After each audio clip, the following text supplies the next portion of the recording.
वक्रतुंड महाकाय सूर्यकोटि समप्रभा निर्विघ्नं कुरु मे देव सर्वकार्येषु सर्वदा। आप सभी श्री गणेश भक्तों को नमस्कार।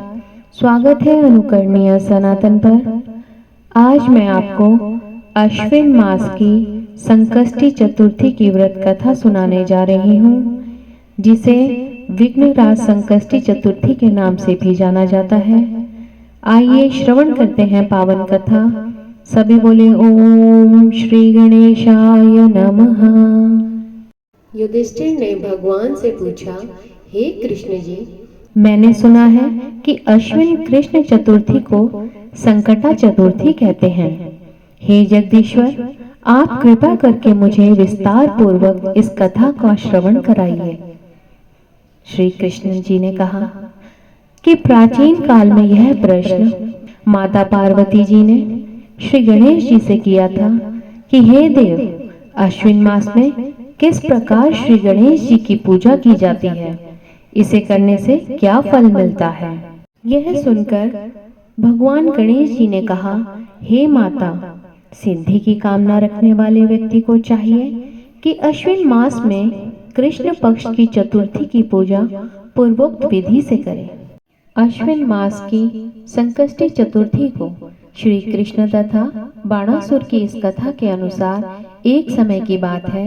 बाणासुर की कन्या उषा ने सुप्त अवस्था में अनिरुद्ध को स्वप्न में देखा। अनिरुद्ध के विरह से वह इतनी अभिलाषी हुई, उसके चित्त को किसी प्रकार की शांति नहीं मिल रही थी। उसने अपनी सहेली चित्रलेखा से त्रिभुवन के संपूर्ण प्राणियों के चित्र बनवाए। जब चित्र में अनिरुद्ध को देखा तो कहा, मैंने इसी व्यक्ति को स्वप्न में देखा था, इसी के साथ मेरा पाणी ग्रहण भी हुआ था।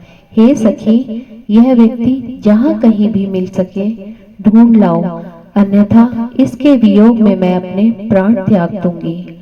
अपनी सखी की बात सुनकर चित्रलेखा अनेक स्थानों में खोज करती हुई द्वारिकापुरी आ पहुंची।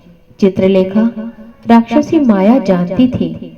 उसने वहां अनिरुद्ध को पहचान लिया तथा उसने अनिरुद्ध का अपहरण कर लिया और रात्रि में पलंग सहित अनिरुद्ध को उठाकर वह गोधूली वेला में वाणासुर की नगरी में प्रविष्ट हुई। इधर प्रद्युम्न को पुत्र शोक के कारण असाध्य रोग से ग्रसित होना पड़ा। अपने पुत्र प्रद्युम्न एवं पौत्र अनिरुद्ध की घटना से भगवान श्री कृष्ण जी भी व्याकुल हो उठे। रुक्मणी भी पौत्र के दुख से दुखी होकर बिलखने लगी और खिन्न मन से भगवान श्री कृष्ण जी से कहने लगी, हे नाथ, हमारे प्रिय पौत्र का किसने हरण कर लिया अथवा वह अपनी इच्छा से ही कहीं गया है। मैं आपके सामने शोकाकुल हो अपने प्राण छोड़ दूंगी। रुक्मणी की ऐसी बातें सुनकर भगवान श्री कृष्ण जी यादवों की सभा में उपस्थित हुए। वहां उन्होंने परम तेजस्वी लोमश ऋषि के दर्शन किए। उन्हें प्रणाम कर भगवान श्री कृष्ण जी ने सारी घटना कह सुनाई। श्री कृष्ण जी ने लोमश ऋषि से पूछा कि हे मुनिवर, हमारे पौत्र को कौन ले गया? वह कहीं स्वयं तो नहीं चला गया है? हमारे बुद्धिमान पौत्र का किसने अपहरण कर लिया? यह बात मैं नहीं जानता हूँ। उसकी माता पुत्र वियोग के कारण बहुत दुखी है। श्री कृष्ण जी की बात सुनकर लोमश मुनि ने कहा, हे कृष्ण, वाणासुर की कन्या उषा की सहेली चित्रलेखा ने आपके पौत्र का अपहरण किया है और उसे वाणासुर के महल में छिपा के रखा है। यह बात नारद जी ने उन्हें बताई है।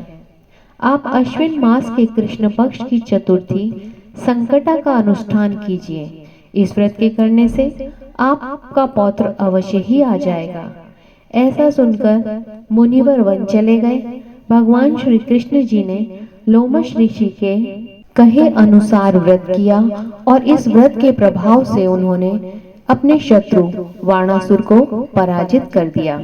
यद्यपि उस भीषण युद्ध में भगवान शिव जी ने भी वाणासुर की बड़ी रक्षा की, फिर भी वह परास्त हो गया। भगवान श्री कृष्ण ने कुपित होकर बाणासुर की सहस्र भुजाओं को काट डाला। ऐसी सफलता का कारण व्रत का प्रभाव ही था। भगवान श्री गणेश जी को प्रसन्न करने तथा संपूर्ण विघ्न को हरने के लिए इस व्रत के समान कोई दूसरा व्रत नहीं है। श्री कृष्ण ने कहा, हे राजन, संपूर्ण विपत्तियों के विनाश के लिए मनुष्य को इस व्रत को अवश्य ही करना चाहिए। इसके प्रभाव से आप शत्रुओं पर विजय प्राप्त करेंगे एवं राज्याधिकारी होंगे। इस व्रत की महिमा का वर्णन बड़े बड़े विद्वान भी नहीं कर सकते। हे कुंती पुत्र, मैंने इसका अनुभव स्वयं किया है। यह मैं आपसे सत्य कह रहा हूँ। सभी बोले श्री कृष्ण भगवान की जय। ओम श्री गणेशाय नमः। भगवान विघ्नराज श्री गणेश जी से विनम्र प्रार्थना है कि हे भगवान, जो भी आपका भक्त इस कथा को सुन रहा है, आप उसकी सभी विपत्तियों का हरण करें और अगर उसके जीवन में कोई शत्रु है तो उसका भी दमन करें, उसकी सभी मनोकामनाएं पूरी करें। आप सभी का इस कथा को सुनने के लिए धन्यवाद।